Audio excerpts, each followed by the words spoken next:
Amados irmãos, um hino muito conhecido no Brasil, em honra de Nossa Senhora, um hino tão simples, mas tão profundo, que nós cantamos sempre a Mãe do Céu, né? Viva a Mãe de Deus e nossa, sem pecado concebida, salve a Virgem Imaculada, a Senhora Aparecida.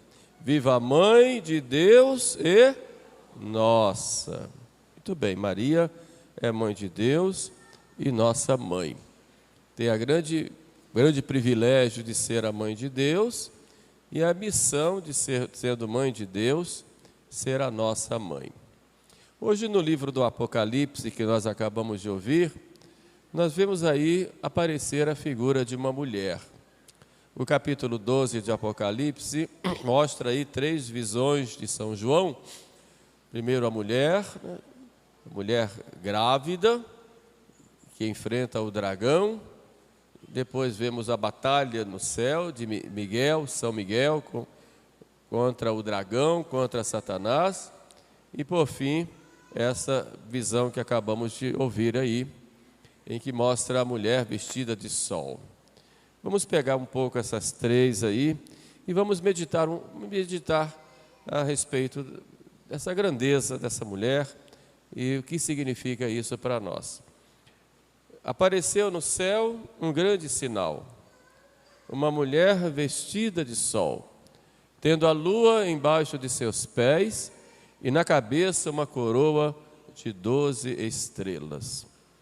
Essa mulher podemos entender em 3 sentidos. Primeiro, o povo de Israel, depois Maria e, por fim, a igreja. Mas vamos tratar dessas duas últimas figuras. Primeiro, Maria, mulher vestida de sol, porque Maria é revestida de Deus, tem a força de Deus. Não repares que eu sou morena, porque a luz do sol me queimou, dizia o Antigo Testamento, né? Falando da mulher. Então Maria, morena, porque a luz do sol me queimou. Essa luz do sol representa Deus, que nos ilumina e nos envolve. Com a lua embaixo de seus pés. Então essa mulher revestida de sol, o sol sempre constante e que ilumina, que dá a luz, mas essa mulher tem embaixo a lua que representa as criaturas, mas que representa também a inconstância dos homens, que querem uma coisa hoje, querem outra amanhã. Também a nossa limitação, nós dependemos, como a luz depende do sol, a lua depende do sol, assim também nós dependemos de Deus.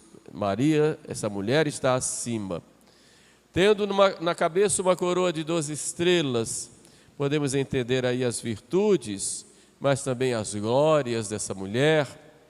Podemos também entender a instituição dos apóstolos, os 12 apóstolos, o número 12 é o número da totalidade. Mas olhamos primeiro essa mulher como Maria. Maria, ao receber a visita do anjo, ela toma conhecimento da sua grande missão, trazer ao mundo o Salvador, ser a nova Eva. Assim como a primeira trouxe a perdição pelo pecado, Maria vai trazer a salvação, trazendo Jesus. E o sim de Maria não é apenas um sim para o nascimento de uma criança, como tantas crianças nasceram em Israel naquela época, mas o sim de Maria é o sim para uma missão, dar Jesus ao mundo, ser a nova Eva para começar uma nova geração, a geração dos filhos de Deus, remidos pelo sangue do Cordeiro. Então Maria recebe essa missão e quando diz o seu sim tem um sentido transcendente. O seu sim é para unir a humanidade de novo a Deus. É um sim que não ficaria apenas ali naquele quartinho de Nazaré, ou naquela pequena cidade do norte da Palestina, mas o sim que vai se espalhar para toda a humanidade. o sim à salvação, o sim à redenção, o sim para que a humanidade possa de novo entrar no céu, que estava fechado por causa do pecado de Adão. Assim também a igreja, essa mulher do Apocalipse também é figura da igreja, como diziam os santos padres. E como figura da igreja, a igreja não se limita às coisas apenas aqui temporais. A igreja está imersa na história, ela participa de todo o tempo, né, de toda a história, de todas as vicissitudes, glórias e tristezas da história, mas a igreja, ela não se resume na história, ela não tem o seu fim na história. O fim da igreja não é para esse mundo, o fim da igreja não é para tornar este mundo um paraíso, embora a igreja busque levar o amor de Deus e transformar o homem, mas o fim da igreja é um fim transcendente, um fim que vai além daqui do mundo. O fim da igreja é a salvação das almas, encaminhar os homens para o céu, ser no mundo o sacramento de salvação.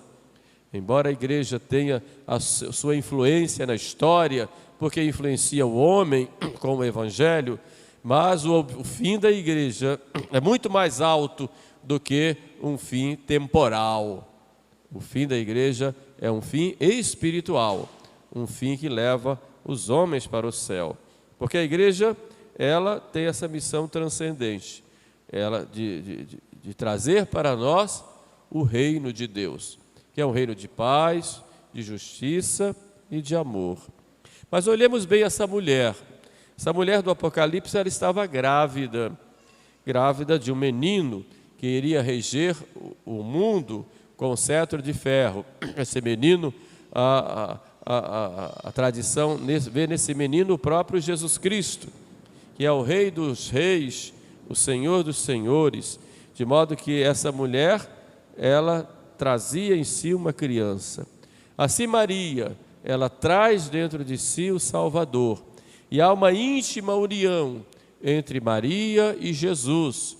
O meio mais fácil de nós chegarmos a Jesus é irmos por Maria, seguirmos os passos de Maria, imitarmos a Maria, porque ela é aquela forma que constrói o verdadeiro Filho de Deus.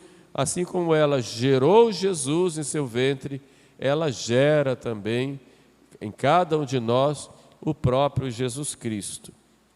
Assim também a igreja, ela também tem a sua gravidez, ela carrega em si o Filho de Deus, Jesus Cristo, que ela dá para nós, nos dá Jesus Cristo na sua palavra, nos dá Jesus Cristo na Eucaristia. Então a igreja traz em si o Salvador para os homens. A igreja nunca pode parar de pregar Jesus Cristo, de mostrar Jesus Cristo aos homens. No dia que a igreja parasse de fazer isto, deixaria de ser igreja. Como ela nunca vai deixar de ser igreja, sempre vai haver, ela vai ter sempre essa missão de fazer dos homens discípulos de Jesus. Como mesmo Jesus pediu e mandou aos apóstolos: ide pelo mundo inteiro, pregai o evangelho a toda criatura, fazei de todos discípulos meus. Então a tarefa primordial da igreja é fazer de todos os homens discípulos de Jesus. E ela não pode renegar essa missão, não pode. Ela tem que pregar Jesus Cristo, mesmo que venha a sofrer por causa disso. Não é para agradar o mundo que eu vou esconder o nome de Jesus, falar dele ou do que ele quer, do que ele nos mostra. Hoje fala-se muito da proposta de Jesus, da proposta da igreja. Essa palavra proposta não está corretamente usada. A proposta, ela não significa de que eu devo aderir ou não. A proposta diz: eu faço uma proposta, vamos discutir. Só que a doutrina da igreja não é proposta que se discute, ou é ou não é. Quem crer e for batizado será salvo, quem não crer será condenado. Então não tem discussão aí, ou crer ou não crer. Eu vou propor o evangelho para vocês, vou propor a doutrina. Isso é errado. eu vou mostrar a doutrina que é a verdade. Agora você é livre para aceitar ou não aceitar, porque a igreja não obriga. Porém, já diz, quem crer e for batizado será salvo, quem não crer será condenado. Podem chamar a igreja de intolerante, pode chamar a igreja de fundamentalista, o que não é, mas esta é a verdade trazida por nosso Senhor. Então, como aquela mulher estava grávida de um menino, também a igreja, ela carrega em si Jesus para mostrar Jesus, com todas as suas exigências, com todo o seu amor, é claro, mas mostrar Jesus também como um sinal de contradição, para a queda e para a ressurreição de muitos, não só em Israel, mas em todo o mundo. Então, eu não vou fazer proposta aqui, vou dizer a doutrina, é isso que a igreja faz. Aquela mulher estava em dores de parto, no Apocalipse diz isso, mulher estava em dores de parto, né? Assim também, se a gente olha os sofrimentos de Maria, a gente já vai ver o sofrimento de Maria logo na concepção de Jesus. Só o fato de José não entender o que aconteceu, e ele não tinha culpa nenhuma, e Maria ficar calada, a gente já imagina aí em Maria um sofrimento. Depois Maria vai a Belém, nasce o menino Jesus, olha o sofrimento dela, não tinha nem lugar para nascer o menino. E depois o demônio já começa a perseguir o menino e perseguir Maria.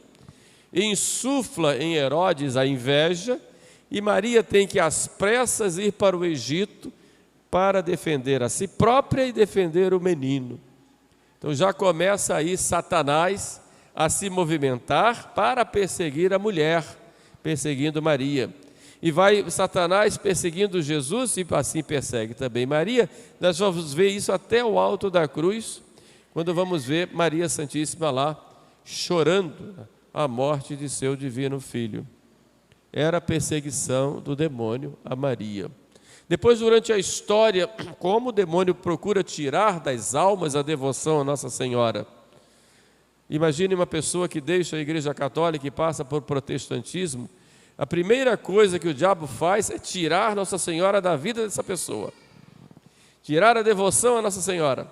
Porque o demônio sabe o poder que ela tem sobre ele, de esmagar-lhe a cabeça, porque sobre ela ele não teve poder algum. Então a gente já vê aí como o demônio procura perseguir Maria na história. Assim também a igreja.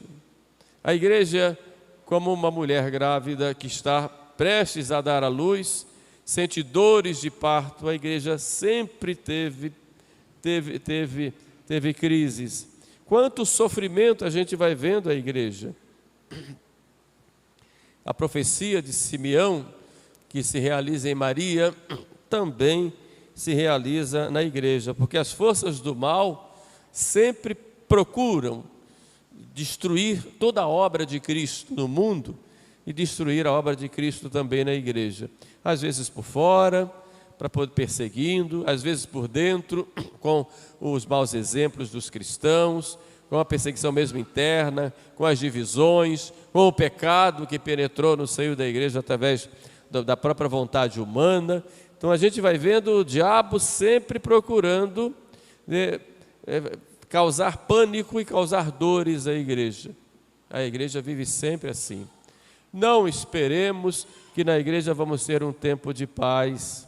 Não esperemos. Mesmo no tempo da chamada cristandade, que era ali pela Idade Média, onde, segundo Leão XIII, a filosofia do Evangelho governava as nações, mesmo naquela época, tínhamos problemas sérios.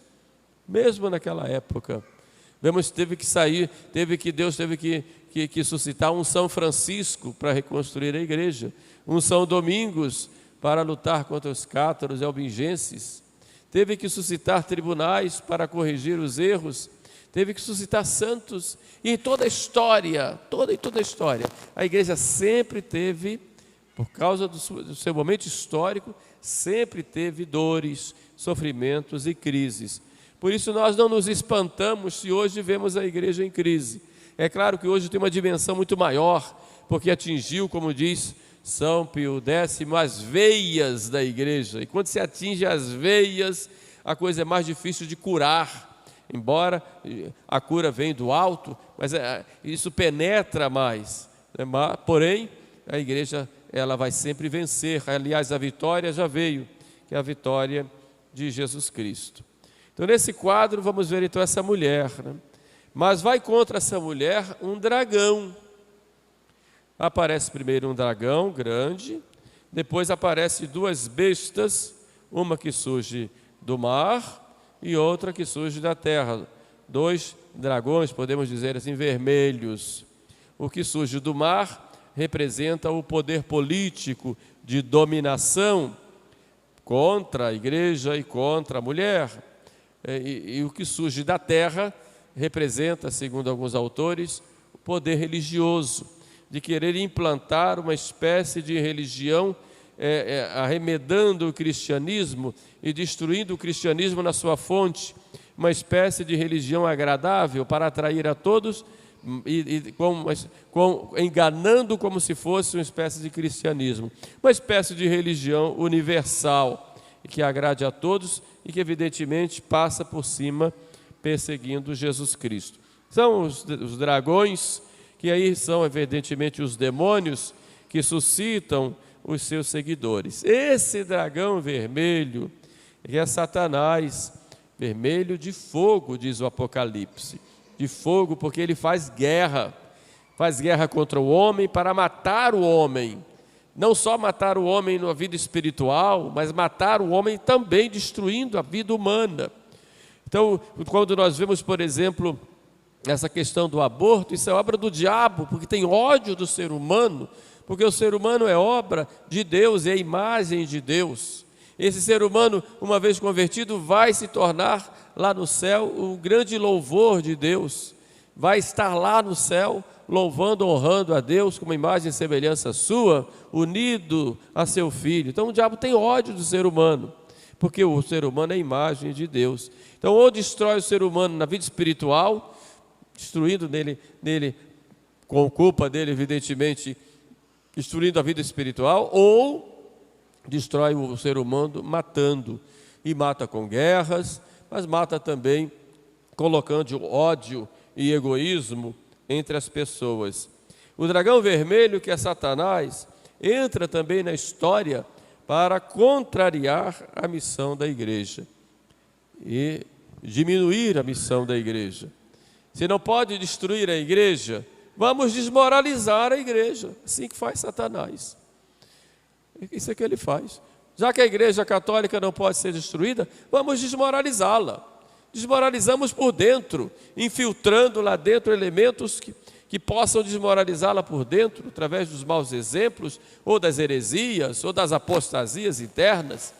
E vamos desmoralizar por fora, para que a igreja, quando falar, ninguém atenda, todo mundo critique e diga que ela não tem moral nenhuma para falar.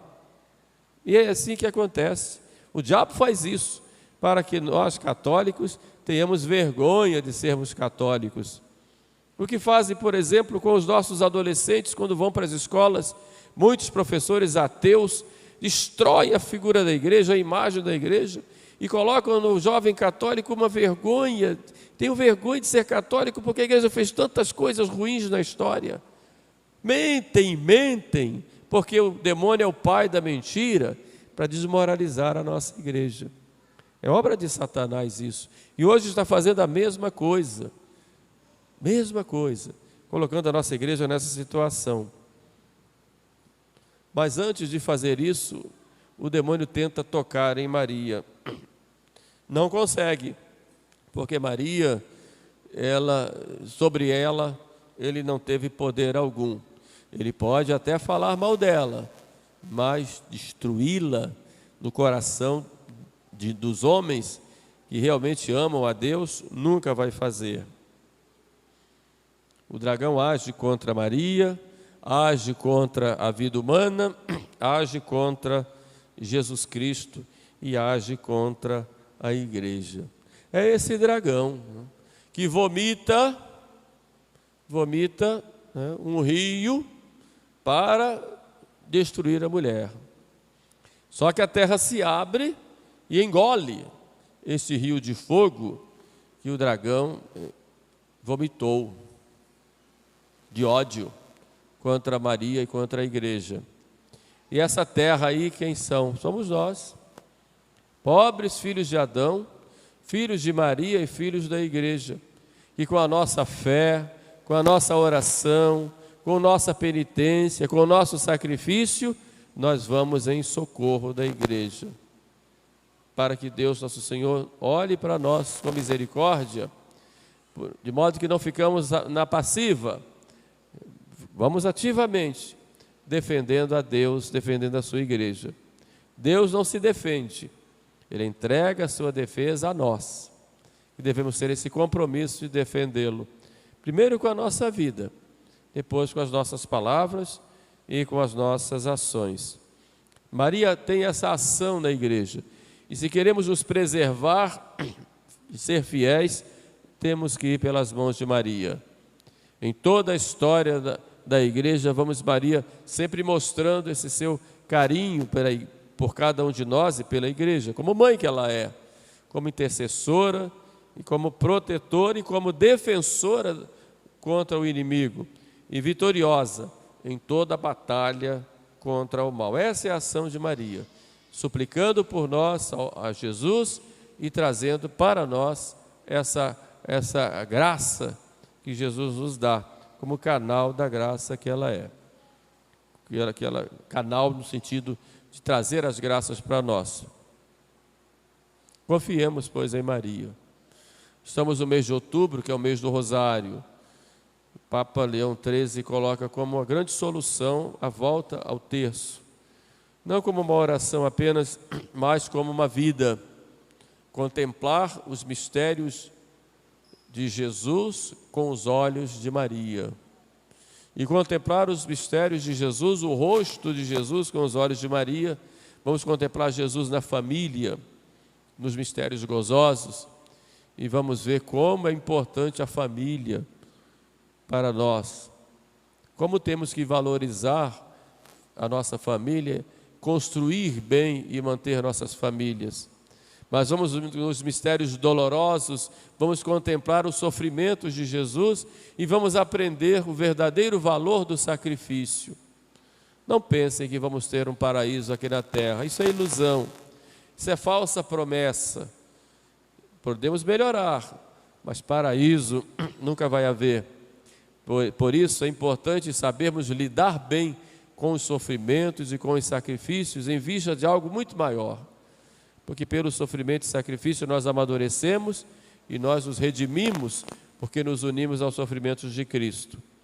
E por fim, nos mistérios gloriosos, nós contemplamos a vitória de Jesus sobre a morte e nos dá essa dimensão de vida eterna.